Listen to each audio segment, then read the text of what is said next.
vedare tinokuchingamidzai zvekare kune chimwe chirongwa pano paZim Facebook Secrets and Confessions. Tadzoka zvekare nemamwe mamessages. Regedzei tibva tapinda mumamessages edu atadzoka takakubatsirai. Message yedu yekutanga yakamira sekudai so: hanzi makadi zvenyu mukoma, ndinokumbirawo kuti muge muchindiposterawo nyaya yangu makavigawo chitupa changu.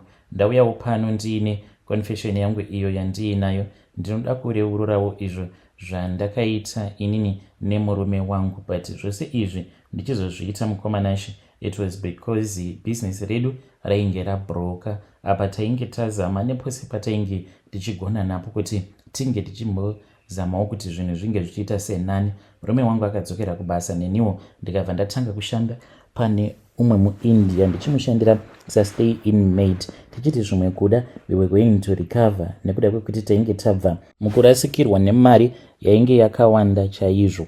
So nemurume wangu mushure mekunge taona kuti life was not going anyway, ndobva ndakabva ndachizomuzivisa kuti kwainge kuine imwe n'anga yainge ichizivikanwa naamai vangu yaikwanisa kuzotibetsera, zvichinzi murume wangu iye ndiye ainge aine zvimwe zvekwavo zvainge zvichikonesa kuti tinge tichiita mari. So apo pandakazorasikirwa nemari yakawanda kudaro mukoma, ndaiva nomwe muPakistan wandainge ndava kuwirirana naye sezvo ndainge ndichiita bhizinesi rangu iroro richirana zvekuti muchitungwiza umu vanhu vazhinji vainge vaine tumaflea market vaiwanzokutohodha kubva kwandiri zvainge zvisati zvawandirwa zvechirana. Ndaitenga hembe dzangu muno muJoburg ndobva ndapakeja ndorepa zvakanaka ndoisa kubhazi kana kuti ndaita zvekutumidzira nevematrack. Zvinhu zvobva zvatoenda kuZimbabwe ndichitowana mari yangu mune zvakanaka paya. Saka ndakati ndataura naye muPakistan uyu akabva ati iye ainge awana mukoto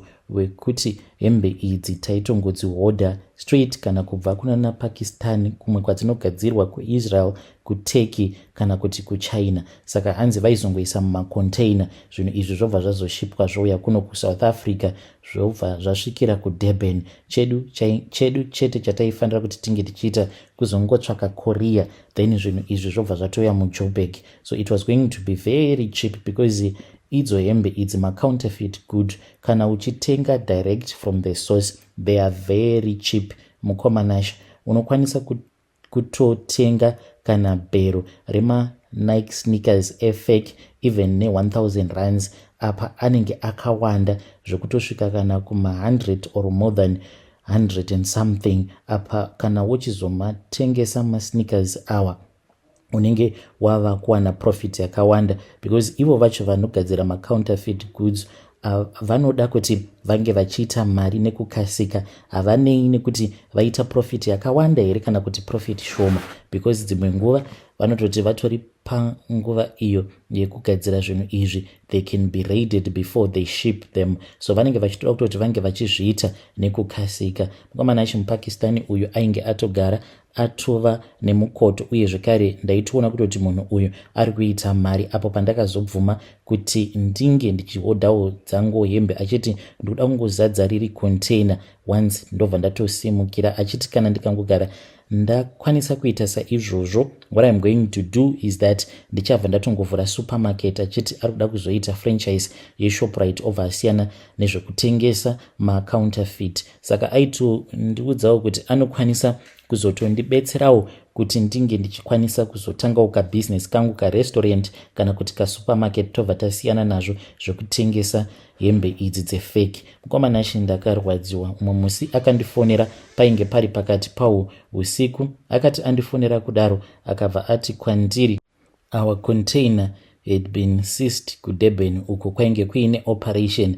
Saka hanzi zvinhu zvedu zvakazosara zvosvika but zvaita sekunge mapurisa vainge vatoudzwa kudhara kuti container number yakati necontainer rakati munenge muine ma-counterfeit goods. Mukoma Nashe ndakafenda. Kubva ipapo kusvika pari zvinozvi nditori nechirwere che-high blood pressure because ndakati ndafenda kudaro murume wangu ndokubva azoenda neni kuchipatara. Apa mari yatainge tashandisa, munoziva kana uine kabusiness kako kaunenge uchirana pane paya pekuti unenge wavaoneka mari muaccount. Ndakabva ndashandisa mari yacho yose iyoyo kwava kuhodha ndichitoti kana apa tikabudirira tinobva tatobudawo bhobho mukomanashi, asi mari iyoyo yakanyura yose. From there on takabva tachizotanga kushanda. Murume wangu ainge ambori truck driver, he was no longer working, ndokubva adzokera kubasa. Ndokubva tachizotanga kuti one tikati this time around tava kutanga kutenga stand. So ipapo tichizonotenga stand mukomanashi, ndo pandakabva ndachizoudza murume wangu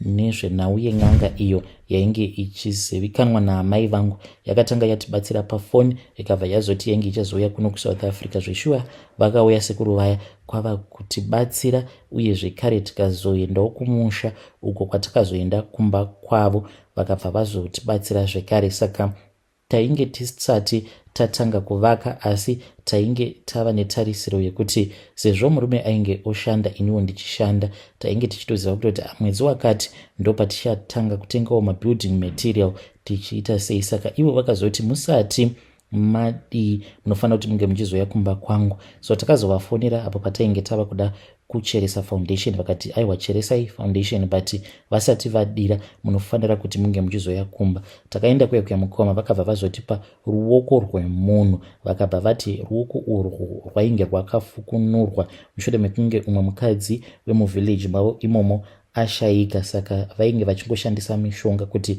runge ruchingozoramba rwuri fresh. Ndokuromba kwacho kwatakazoita ikoko. Takarutora ruoko rwuyauya ndokubva tachizoenda kumba kuHarare. Murume wangu akabva achizotsvaka vamwewo vakomana vaviri, ndokubva achizodira foundation ari iye. Apa ainge achiitira kuti ange achizokwanisa kuisa ruoko rwemukadzi uyauya mufoundation yemba yedu. Saka akazozviita huri usiku, vakomana ava vainge vatochaisa, ndokubva tachizongokanya. Takakanya concrete apa yairwadza sei mukoma, ndokubva tatanga kudira paya, but akatanga aisa ruoko rwemunhu mufoundation kwava kudira. Then mangwana acho makuseni vakomana vaya kwava kuchipedzisa zvavo basa ratainge tasiyira munzira. Ndiyo confession yangu mukoma. Kana mukaposta ndizivesei, asi chandakazodzidza mukurarama ndechekuti hakuna munhu anoromba nekuda, but une masituation mamwe aunosangana nawo mukurarama kwako, avo anozokonzeresa kuti unge uchizopindwa nemweya wacho iwoyo wekuti kunyangwe ndikanzi ndaromba zvinenge zviri nani. You can just imagine mukoma kuti watora mari yose yaunenge uinayo muaccount. At that time yainge iri 85,000 rands yatainge tiinayo. Ndokubva tachizoinvesta mari yose iyoyo tichiti tiri kuda kutenga hembe, then tobva takwanisa kusimukira once and for all, because ipapo mukomanashi hembe dzacho idzodzo dzatakazotorerwa neZimra dzainge dzakawanda chaizvo mukoma, zvekuti taitokwanisa kutotanga kana mashopu hameno kuti mangani muSouth Africa kana kuti kuZimbabwe iwawo anenge achingotengesa mafake label mukoma. When you post my story, tell me, I'll be following through in the comment section. Hakusi kunzi zvinhu izvi ndakazviita ndichida kana kuti I am proud about it. No, I am not proud at all nekuda kwezvinhu zvandakaita, asi zvakatongoitikawo mufunge zvenyu mukoma. Hey, vedari ndo message iyo yandakatumidzirwa ichibva kuna vanzvadzi vedu. Ngatizamei kuti tinge tichitaura navo vanzvadzi vedu ava mucomment section. Hanzi ndainge ndisitomborina kana tarisiro yekuti ndo zvainge zvichazoitika izvozvo zvekuti ndichazoromba. Hanzi masituation zviriko here zvekuti munhu anoti situation yangu ndiyo yakakonzeresa kuti ndinge ndichizoromba, kana kuti munhu anenge agara hake achida kuromba? Tell me what you think in the comment section. Regedzai tibva taenda panyedu inotevera. Nyedu inotevera yakamira sekudai so. Hanzi makadi zvenyu mukoma, ndinokumbirawo kuti munge muchindiposterawo nyaya yangu makaviga chitupa changu.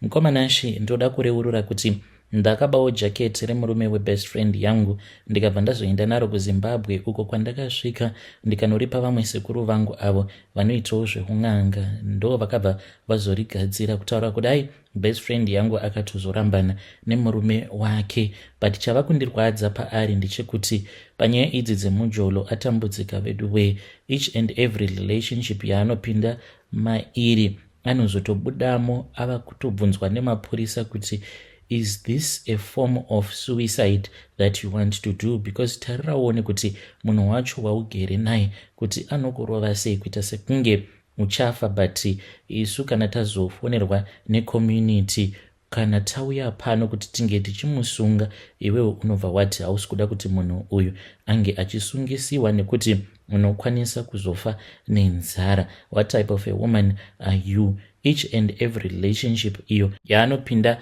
mairi ndo magumo azvo. Iwawo mukomanashi anenge ava kushungurudziwa, kurohwa kana kutobayiwa nemapanga achinzi handichakudi ibva panapa, but nekuti anenge achidawo kuramba arimo mumarriage anongoramba akashingirira chete mukomanashi. Saka zvava kundirwadza ndichiita zvose izvi mukoma, hwaingovawo hutsinye hwangu ihwohwo hwandakaita. So nefriend yangu uyu takatoenda tose kuchikoro, ndini ndakatotanga kuya kuno kuSouth Africa. I guess kuti ndo pakazobva jealous racho iroro kuti kuingawane zvandiri ini ndakatanga kuya kuno kuSouth Africa, kuiwewe unogoya kunoko woti wana murume ari bo, kuti wanawo basa ritori bo. On top of that vanhu vachitoti wakanaka zvisingaite. Ndainge ndava kuzvikombeya, ndaiti kana akatenga kana sinika rake raatenga, iniwo ndobva ndaenda ndobva ndanotengawo rangu rinodhura kudarika rake. Kana hembe, ndaiti kana akatenga hembe mushopo yakati, iniwo ndobva ndanotenga kana hembe kunana Woolworth, hembe dzekuti dzinenge dzichidhura. So mukomanashi, after everything that was when pandakazomboba jaketi rake kwava kuenda kumusha, ndikabva ndazoenda kumba kwasekuru, ende sekuru handina kana kuda kumbovabudira pachena. Lucky enough ivo vakatomboti zvinoda kuti timbotanga tapinda mumatare musikuru wangu, sezvaunoziva kuti inini handina munhu wandinongobatsira just tichingotaura panyama, ndichida kutomboona kuti muspirit world zvakamira sei. Mukomanashi ndakabva ndachizoti manje sekuru inini tofanira kuti ndige ndichitodzokera nekukasika pa, ndikabva ndavapa futi mari. Saka mari iyoyo ndo yakazovanyengedza, vakabva vati it is okay. Ndakavapa jaketi riya mukoma, vakarishanda usiku hwose vachifungidzira kutoti rainge ritori jaketi remurume wangu wandainge ndichitofambidzana naye kuSouth Africa. Izvo ainge asimbori murume wangu, tisingatombodanani zvachose. Apa friend yangu vaitofungidzira kutoti iye ndiye ari kurwidzana neni, ari kuda kunditorera munhu wangu. Kwamanashi ndakazodzoka naro, then ndokubva ndazongonorisiya kumba kwefriend yangu semunhu wandinoziva kuti munhu ane usimbe hwekuti anozotoita zvokutonzi nemurume wanenge achigara naye, naiwe kwauchatsvairi mumba here, naiwe hauchabiki here, naiwe kwauchawachi hembe here. Saka anowanzokuita zvekudana vanhu vemapeace job. Ndakangotorawo advantage iyoyo kwava kungonoindonyerawo mune rimwe ziwashing basket. Kubva ipapo vakabva vachizotanga kunetsana kuzonosvika vachizonorambana mukomanashi, but I have a lot of pain handidi kukunyeperai because ashungurudzika. She is my best friend, like my own sister, but with the way that she is suffering, moyo wangu unorwadza mukoma. I don't know kuti ndoite sei. Ndakambotaura nasekuru vakati zvinotoda kana ndikazotomboenda kuMozambique ndombonosvitsawo nyaya yako ikoko, tobva taona kuti tinozozvikwanisa here kana tikada kudzosa kumashure mishonga iyi, kuti shamwari yako ange achizodzokerana nemurume wacho iyeye wawaiti ainge achida kukutorera. Apa I have not yet even told my uncle the full story. I really do not know where to start because ndakatongokanganisira best friend yangu life yake. Kana mukaposta nyaya yangu ndizivisei, ndichange ndichizotevererawo ndiri mucomment section. Vedare ndo message iyo yandakatumidzirwa ichibva kuna vahanzvadzi vedu. Zvakangoma hazvo vedu we, pakaipa naiyo shamwari yacho iyoyo ka mawani, because kana makakwanisa kunoba jacket remurume wake akatadza kuzviona, zvakangoma. Asi ngatizamei kuti tinge tichitaura navo vanzvadzi vedu ava mucomment section. Hanzi ndikudawo mazano, ndoitawo sei, because sekuru vangu kutaura kudai havatombozivi the whole story. He does not know. Ivo vari kuti vanokwanisa kuzoenda kuMozambique vononzwawo kubva kune n'anga yavo yakavapawo masimba kuti zvingafambiswa sei. Zvakangoma hazvo vedu we. Regedzai tibva taenda panyaya yedu inotevera. yedu inotevera yakamira sekudai so. Hanzi makadi zvenyu mukoma, ndinokumbirawo kuti munge muchindiposterawo nyaya yangu makavigawo chitupa changu. Ndauyawo pano ndiine confession yangu iyo yandiinayo. So takaisa tombstone paguva rababa apo mainge muri mugore ra2020 ndo patakaisa tombstone. Mushure mekunge taisa tombstone then ndokubva matsotsi azoenda vakabva vazonoba granite riya. Ndakangonzwawo zvichinzi vanoti kana vakaba magranite stone aya avanoshandisa pakunogadzira matombstone vanozotanga kurigadzira zvekare zvekuti iwewe kana uchirida mukicheni mako vanouya vobva vatongokuisira dombo iro rinenge rabviswa paguva remunhu. Ndakarwadziwa chaizvo nekuda kwemari yatainge takabvisa. Zvino takabva tazoenda kune vamwe sekuru vekuEpworth tikavaudza kuti tainge tichida kugadzira mbavha yacho iyoyo yainge yakaenda ikanoba tombstone ratainge taisa paguva rababa. So murume uyu akabva achizopinda nesu musango. Iye akazoita mhiko but ainge aina vamwe bhudhi ava vane mwana wavo ari kupota achigwinya. Saka mwana uyu anenge achiti kuna bhudhi, iwewo unozviziva zvawakazotaurirana nen'anga yako because mweya wacho iwoyo uri kubudira pamwana wavo ivo bhudhi. Mweya wemunhu uyu ari kuti ndiye akaenda akanoba paguva rababa vedu. Saka ivo mukoma tiri kutaura navo tichivabvunza kuti nhai bhudhi, ko ndezvipi zvimwe zvamakazoita isusu zvatisina kuziva, zvatainge tisingazivi semhuri, but vari kuramba vari kuti inini handina kana zvandakamboita. Saka ndoda kubvunza kubvawo kumhuri yeZimbabwe, kune vanoziva zvechivanhu, izvi ndo zvatakaitiswa nen'anga iyi, kuti ivo bhudhi havana here kuzorasirirwa mimwe mishonga yakashata kana kutorombesewa tisingatozivi? Because patakataura nayo n'anga iyi yakati tangai matumidzira mari yematare, in which takabva tabhadhara $200 yakanzi it is non-refundable. After that ndo patakabva tachizoenda kuZimbabwe as a family, tikabva tanzi mari yainge ichidiwa ipapo yainge iri $1.5. Saka umwe neumwe mufamily group tainge tatogara tatopanana matask tichitoziva kutoti mari iyoyo inokwana. Ndokubva tavapa sekuru ava mari yacho iyoyo. Pakabva pachizonzi paifanira kuti pange pachizotengwa mbudzi. Pakatengwa mbudzi mukoma iyo yakanzi kana yazourawa chataifanira kungodya pairi mabhora acho chete, akabikwa zveshuwa tikagoverana tikadya. After that ndo patakabva tachizonzi painge pachizodiwa jongwe riya ndo rakazotorwa nen'anga iyi rikabva razotanga kudeketererwa zita, even though isusu tainge tisingarizivi zita remufi uyu.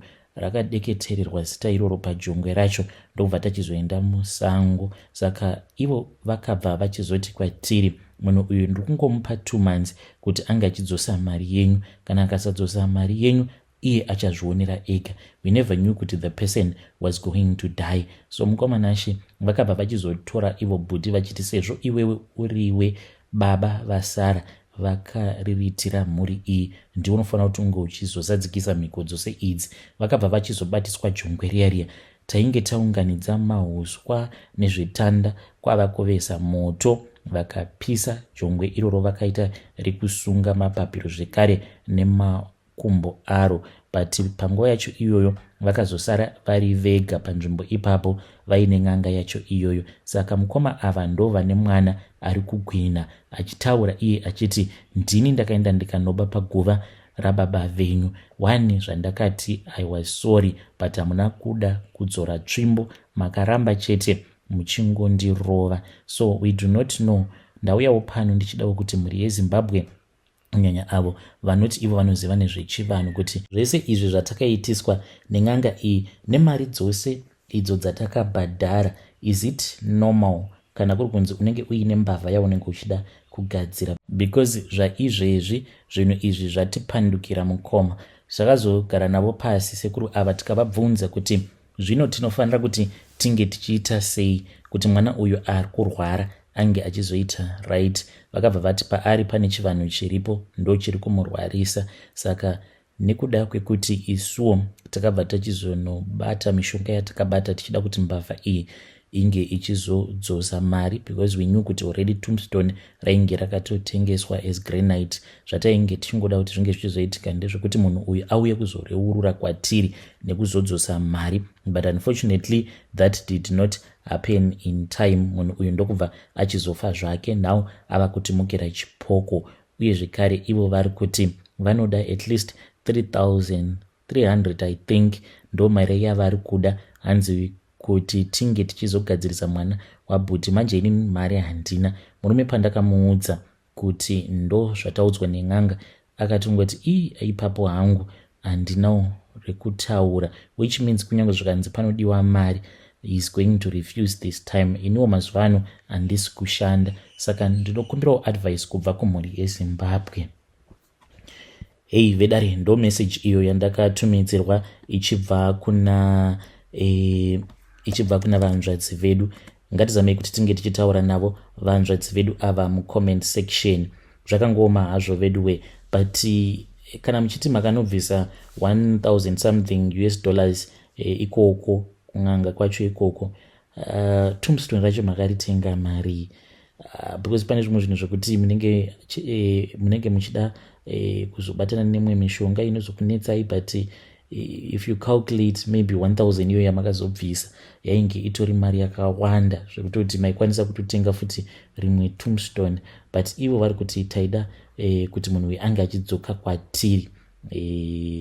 Ameno vedari, munozviona sei kuti was it worth it? Maybe I am wrong, but I don't think kuti it was worth it, because iko zvino ivo sekuru vacho vava kuti vanoda 3,000 something, and once ukagara watanga kushandidzana nemunhu wekuti anenge achikubatsira kudaro, achida more money on top of more money, ipapo panokwanisa kuzoita big problem, because anenge ava nesimba rekuti anokwanisa kurwarisa mwana wako. Kana arwarisa mwana wako wodzokera kwaari paya paanenge achikubatsira obva ati ndikuda mari yakati. Zvakangooma hazvo veduwe, asi ngatizamei kuti tinge tichitaura navo mucomment section.